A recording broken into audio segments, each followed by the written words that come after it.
Salut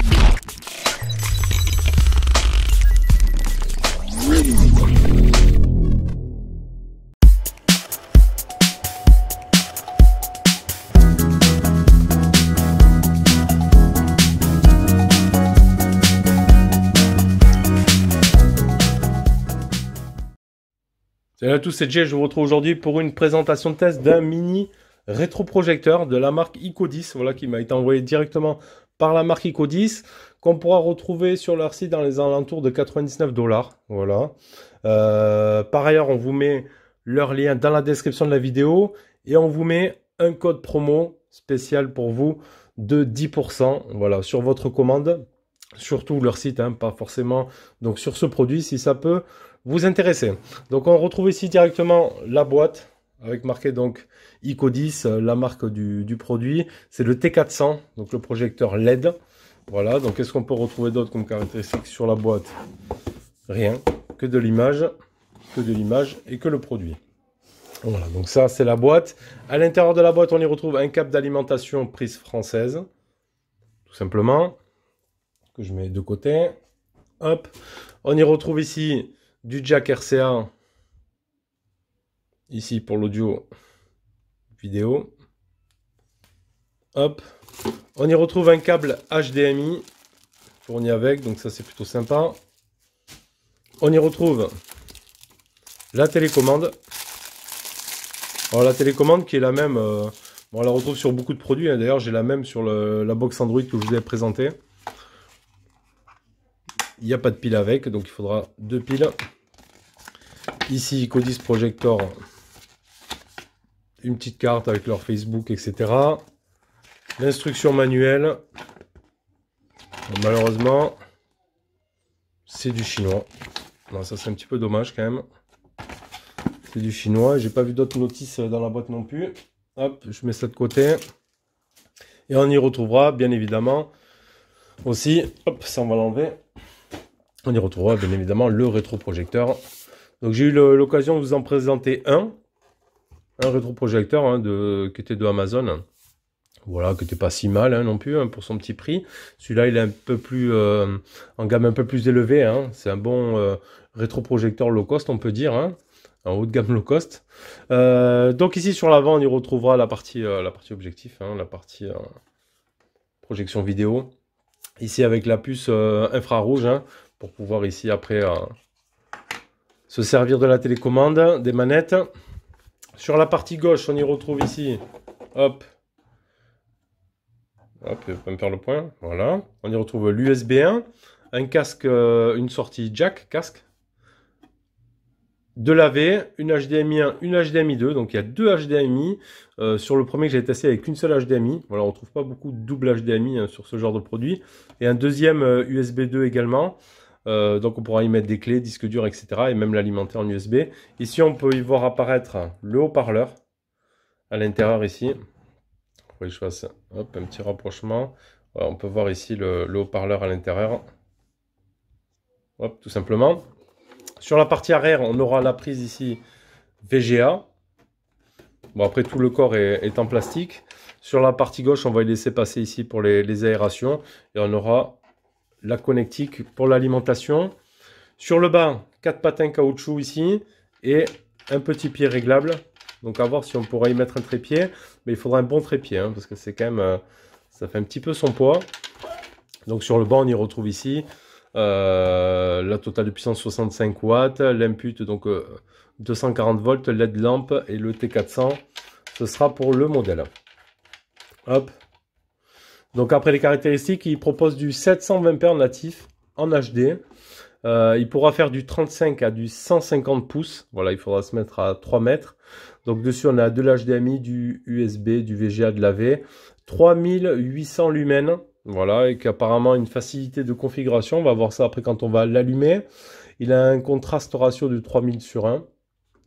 Apparemment, c'est assez performant pour la Nintendo Switch, hein. Je l'ai, donc je vais brancher ça. Déjà on va se faire de la vidéo, tout ça, on va voir si je peux mettre la Switch dessus. Et il serait dit, voilà, pour le meilleur mini projecteur à moins de 99 $, hein, donc pourquoi pas, hein. J'ai déjà vu des retours tests dessus, ça a l'air assez convaincant, donc oui. pourquoi pas être bien placé à son rapport prix, on va dire, hein, pour 99 $, c'est plutôt pas mal. Il aura des dimensions de 21,5 sur 18,5 sur 8,7 de hauteur. Voilà, donc après assez compact, hein, assez compact.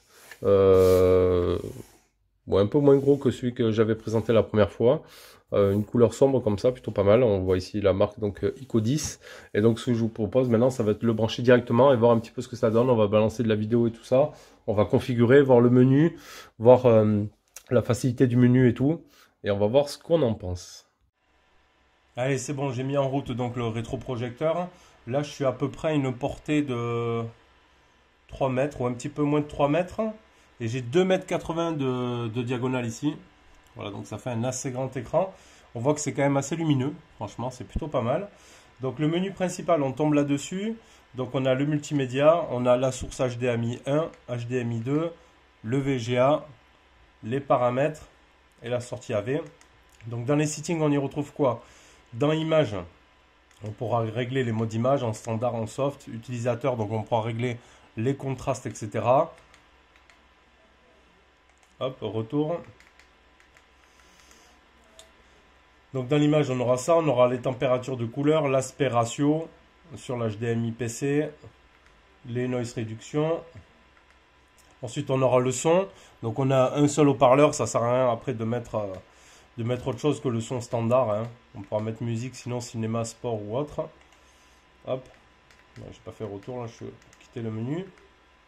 On aura le surround aussi, la balance, la programmation, l'arrêt de programmation, donc ça c'est bien, on pourra programmer l'arrêt automatique et la veille automatique. Ensuite dans les options on aura les langages, donc là on a mis sur le français, la restauration des réglages d'usine, le focus, etc. Et après ici ce sera pour les mises à jour logicielles, je pense qu'ils se feront via, voilà, via une clé USB tout simplement. Donc ensuite je rappuie sur le bouton Home. Si je pars ici, donc dans HDMI 1, j'ai branché la Switch dessus. Donc après je vais vous mettre 2-3 captures vidéo prises avec la Switch. Voilà, avec des petits jeux de Mario, etc. Donc ça fonctionne très très bien avec la Switch. C'est assez sympa de jouer sur un grand écran comme ça. Donc ça c'est plutôt pas mal. Je vous mets là aussi par-dessus donc quelques petites prises de jeu, hein, faites avec la Switch, hein. J'ai laissé les enfants jouer à Mario, etc. Et ça rend plutôt bien. Donc la Switch compatible, pas de souci. Ça marche bien. Ensuite, on va aller dans le multimédia. J'ai mis une clé USB. On va pouvoir tester également le son. Dans Music Test, par exemple. Qu'est-ce qu'on va pouvoir mettre?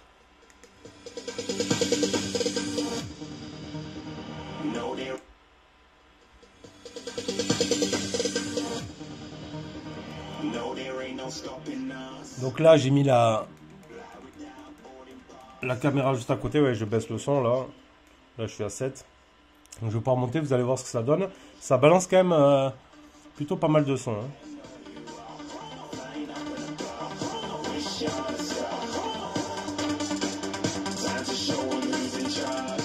Là, je suis à moitié.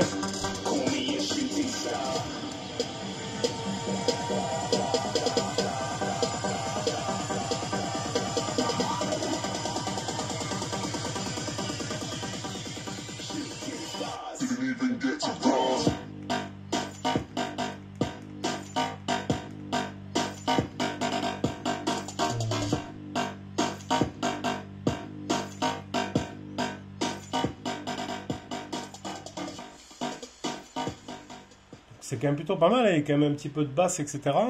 Après, si on y branchera une petite enceinte ou autre, ça sera encore plus sympathique. On a le petit graphisme là, c'est plutôt pas mal.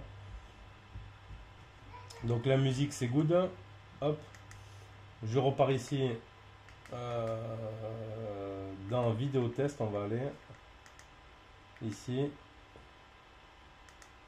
Elle est partie ma vidéo, elle est partie où? Non, en fait, c'est moi qui ai fait l'erreur. Il faut pas aller forcément dans le dossier musique, mais dans le dossier cinéma. Dans le dossier cinéma, normalement elle est là, voilà, elle est ici.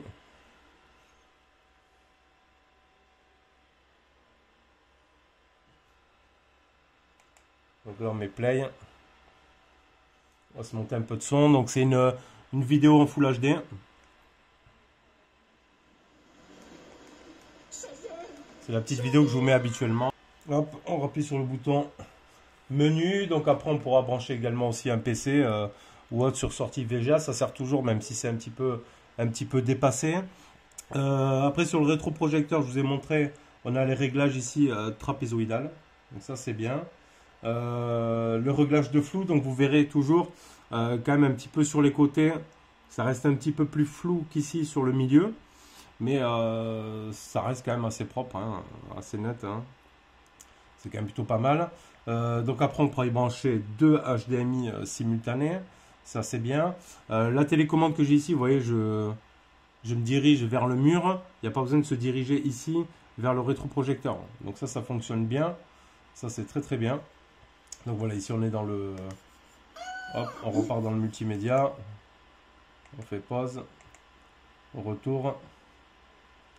Bon, après, il y a mes photos de mariage, etc. Il n'y a pas besoin d'aller dessus. Après, j'ai quoi dans les images? Bon, des fonds d'écran, des logos vidéo, etc. Là, il n'y a rien ici.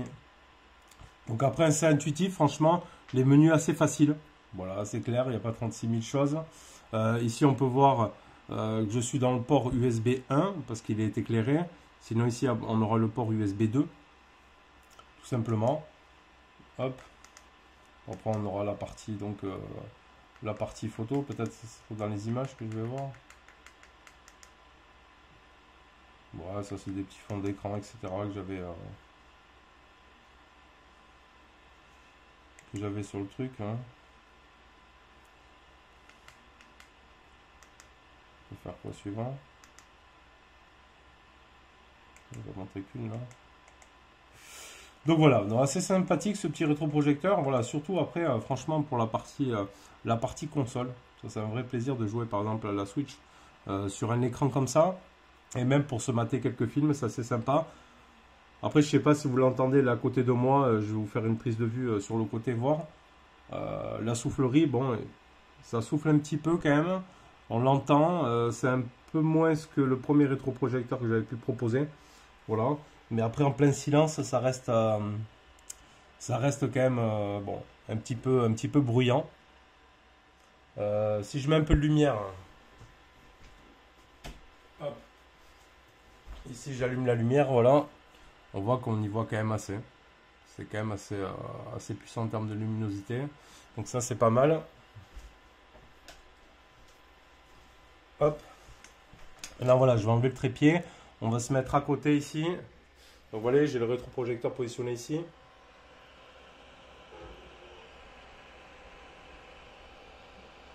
Je sais pas si vous entendez bien la soufflerie là. Donc c'est plutôt pas mal. Donc après, pour vous donner un ordre de distance, voilà, j'ai le rétroprojecteur ici sur mon bureau sur lequel je filme. Là c'est ma chambre et là on a le mur ici, donc ça fait quand même un assez grand écran pour une courte distance quand même, donc c'est plutôt pas mal. Voilà, allez, c'était la petite vidéo test présentation de ce rétroprojecteur de chez Icodis, donc le T400 Pro. Donc on vous met, comme je vous l'ai dit dans le... Hop là, comme je vous ai mis dans la première partie de la vidéo, un code de 10% de remise si vous commandez sur leur site. Après, le rétroprojecteur que je teste, il peut être disponible aussi si vous intéresse, le modèle que j'ai testé. N'hésitez pas à nous faire vos petits retours sur les commentaires. Et moi, je vous dis à bientôt pour une prochaine vidéo. Allez, tchuss!